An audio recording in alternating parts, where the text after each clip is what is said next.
Quit while you're ahead, says John Hussman. This is a deep dive.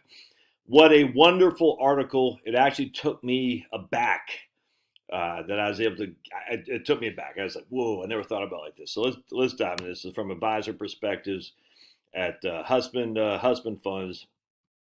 I don't know what Husband Funds are. Are they mutual funds? I don't know. Don't care. Don't need to know. Don't tell me. That's what, what's his name from Pockets of the Future?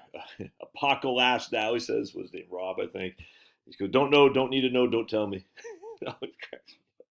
Anyway, you cannot beat a roulette table unless you steal the money when the dealer isn't looking.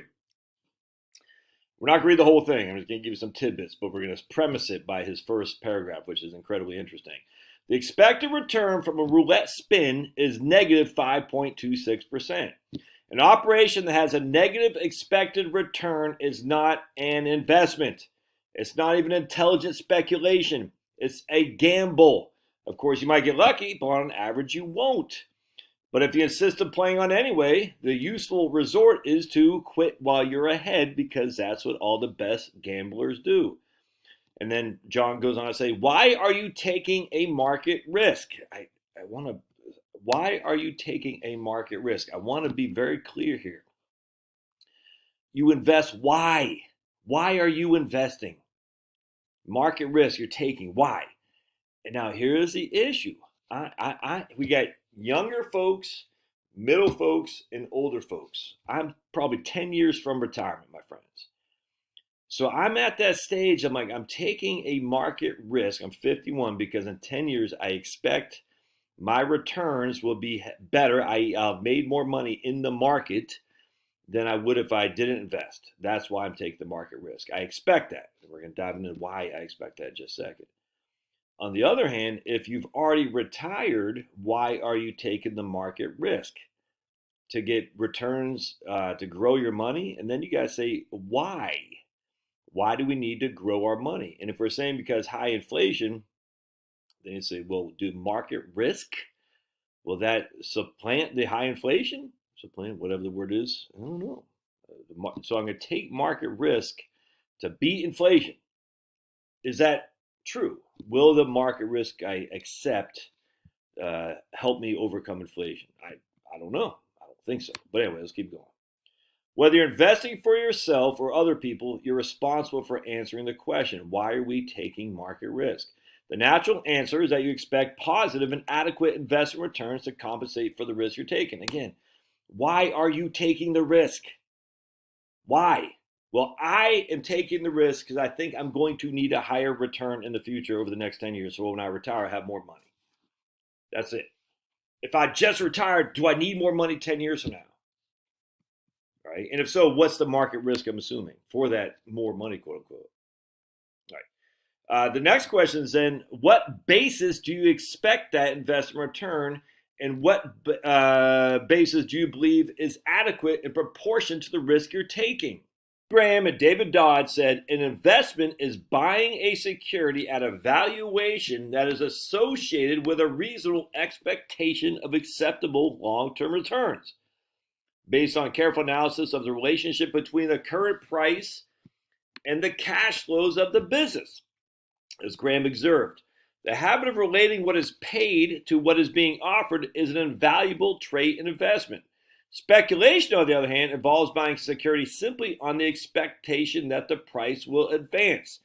If you're not using a well-defined and historically reliable valuation measures as a basis for investment, you don't have a well-defined, historically validated basis on which to expect speculative behavior from other investors. The greater fool theory. Thus, you're probably gambling, 100%. Goes on to say, intelligent investing involves careful consideration of the math that links current prices with future cash flows. All right. The problem with PE ratios, price to earnings, is that stocks are not claims on a single year of earnings. A good valuation measure is just shorthand for proper discounted cash flows. And this is why, well, we'll just keep going. All right. Indeed, as the, all right, so here's the issue. Pay top dollar for top dollar.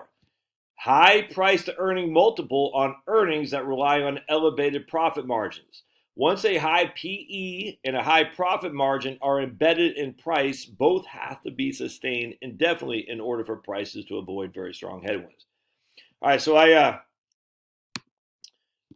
so right now, this is where I have my John, you're missing something. And I was in my challenging mode of reading this, which I do all the time. Whenever I'm reading something, I read it to challenge. I don't know why. It's just who I am. And there's Pablo.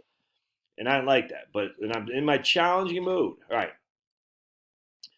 The attention that Wall Street pays to forward operating price earnings ratios is cringeworthy. And he gives these charts right here about basically, and this is where I was, the data since 1980, and we see the higher the rate, the PE, the lower future rate of returns. So that's just the higher the valuation is, the lower the returns in the future. Now, my challenging critiquing mindset says, why are we starting in 1980?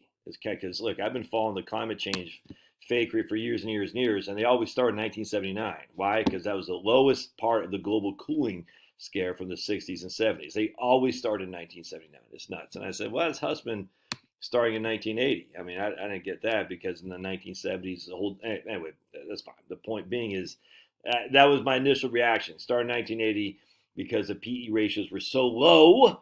And then we had a huge market run from 82 to 99. And then I'm like, I don't know. This kind of reminds me again of starting the climate change, the global warming in 1979. All right, let's keep going here. There's a bunch of other charts which kind of bore me, but then he says, okay, right here. Regardless of which measure you choose in terms of valuation as a ratio to historical norm, you'll find the estimated 12-year average annual return for the S&P 500 is negative because of current levels of valuations relative to historical norms. And again, I'm sitting there thinking, I can't believe this guy's missing it. I can't believe this guy's missing it. I'll share with you what he's missing. It turns out he didn't, and he really made me think differently. The only debate is how negative. Investors do not somehow put their money to work by chasing stocks at a record. I completely agree. All right. Some math stuff, and I'll link the article, you can read it. But then he goes right here. This is where he freaking struck me out. Did you need to adjust the expected return calculation for the level of interest rates? No, you do not. Again, he's looking at negative returns over the next 12 years. And he said, and the question is, well, John, interest rates, you got to look at the alternative investing, and interest rates are low. And he says, okay, we do not need to adjust it for interest rates. It's still negative projected returns, according to John Husband. And here's why. Given any set of future cash flows, the current observed level of valuation is sufficient statistic for the expected rate of return. The fact that the discount rate is identical to expected rate of return may seem obvious, but clearly not to Wall Street. See, low interest rates may very well encourage investors to use a low discount rate relative to stocks and therefore pay higher valuations. But once high valuations are in place, the low future expected returns are also in place. In other words, low interest rates may encourage rich valuations, but they do not mitigate the poor subsequent market returns that result from those rich valuations. I hope that makes sense. So basically what he's saying is, look, low interest rates, people may have bought up the price of stocks because of low interest rates. But the stocks are high now. That doesn't mean the low interest rates will sustain those prices for years to come, if that makes sense. And I never thought about it like that. So yes, the reason the stock prices are high is because of low interest rates. I get that, because you're competing. You're saying, look, we got stocks, bonds, and real estate, essentially the big three.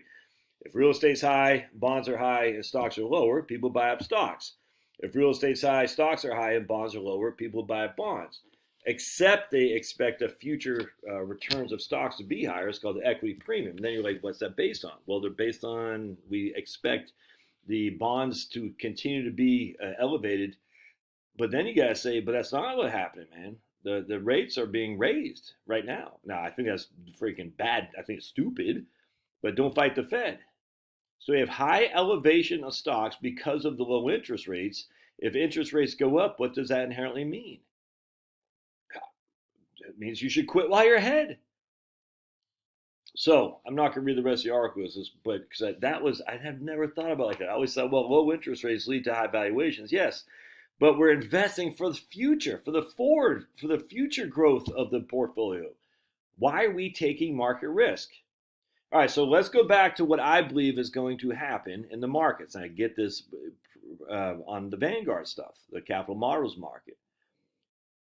You get dividend yields plus earnings growth year over year. That is it. Dividend yield plus earnings growth. And then you throw in something else called PE, which is appreciation or a depreciation, depending on investor sentiment. And if the investors are, we got to invest, the sentiment would be high. If investors are like, oh no, we're all going to die, the sentiment would be low. And in any given year, the sentiment can offset dividend yields plus earnings growth. But if you just look at historically, dividend yield plus earnings growth year over year is what your rate of return is going to be. Dividend yields are still low, 2 to 2.5. I mean, that's value stocks. If you look at growth stocks, they're less than 1. Earnings growth year over year. That's the scary thing right there. So the critical thing is earnings growth year over year. And what if earnings growth year over year doesn't pan out to what a lot of the optimists say? That's tough.